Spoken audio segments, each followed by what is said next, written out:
Sud Radio, un été en France. Financement participatif solidaire. Le coup de pouce Mimosa. Et sur cette musique qui s'appelle Thé à la menthe du groupe de rap La Caution, on part direction Tournaille, parce que j'ai dit Tournai tout à l'heure, mais évidemment on dit Tournaille, on est dans ces hautes Pyrénées, non loin du Béarn, pour y retrouver Clément Bruineau. Bonjour Clément.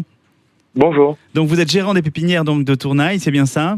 Absolument. Alors justement, avec vous, on va essayer de vous donner un coup de main ce matin pour du financement participatif pour pouvoir créer la première production de thé en France. C'est ça le lien évidemment avec la musique qu'on a entendue auparavant. Mais avant, il faut que vous nous racontiez votre histoire parce qu'elle n'est pas banale. Comment Clément vous êtes retrouvé déjà gérant des pépinières de Tournaille ? Alors, juste une précision, première production de thé en France métropolitaine. Métropole, oui. Nos voilà, amis ultramarins, vous avez raison. Voilà, exactement. Alors, par rapport à mon parcours,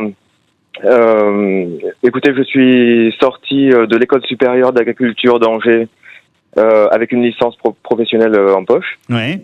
Et devenu responsable de production dans le sud des Landes, pas loin de Dax. 1 an en tant que formateur également au CFA de Dax. Et un rêve était de créer ma propre structure de production horticole. Et ce fut chose faite en janvier 2013.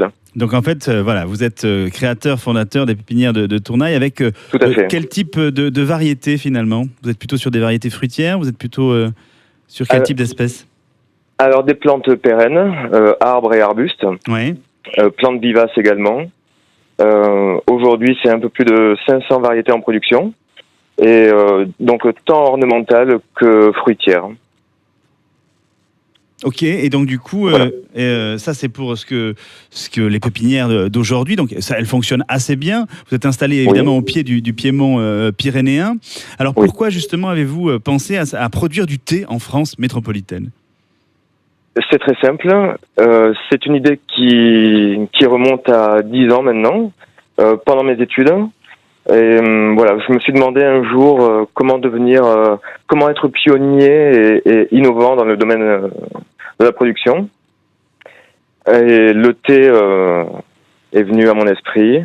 Oui, mais pourquoi alors justement dans ce piémont pyrénéen ? Parce que finalement, est-ce que le climat est propice pour la culture du thé ? Tout à fait. Oui, il est propice. On est situé à peine plus au nord du dernier parallèle optimal pour la production de thé. Oui. Tournaille, qui plus est, a son surnom de Petit Nice, qu'il porte merveilleusement. D'accord. Vraiment très protégé par les plateaux de Lannemezan, les plateaux de Gers et tout ce qu'on veut. Mais est-ce qu'il y a assez d'eau ? Pour moi, la culture du thé, elle demande beaucoup d'eau. Alors.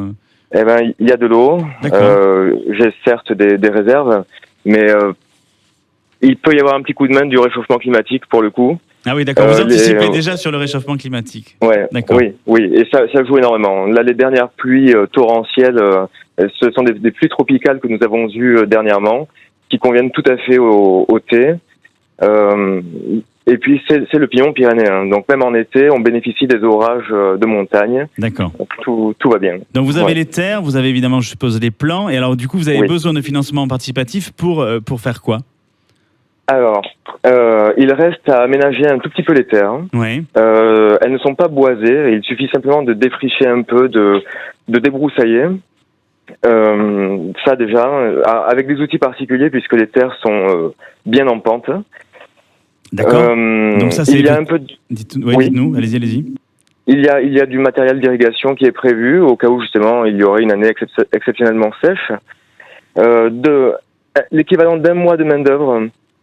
Temps plein également est raisonné dans le financement participatif. Donc du coup c'est une enveloppe de 6 000 € qu'il vous faut, c'est ça ? C'est ça.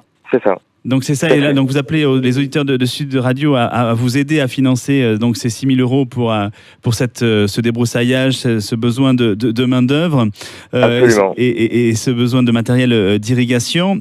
Aujourd'hui, vous avez à peu près la moitié de la somme. Donc justement, qu'est-ce que vous proposez comme contrepartie aux auditeurs de Sud Radio pour justement vous aider à financer les 3 000 € qui restent ? Les contreparties dépendent du don, bien sûr, de la contribution. Oui. Mais on part, on commence. Alors, juste une autre précision, Oui, c'est une production qui a une certaine inertie. Donc, on espère une première récolte à partir de 2022. Donc vous pouvez proposer évidemment vos sachets de thé que d'ici 3 ans. Voilà. Déjà, mais après voilà. Les contreparties, Clément, s'il vous plaît. Les contreparties, alors du thé, des plants de thé, ça dès cet automne, pourquoi pas.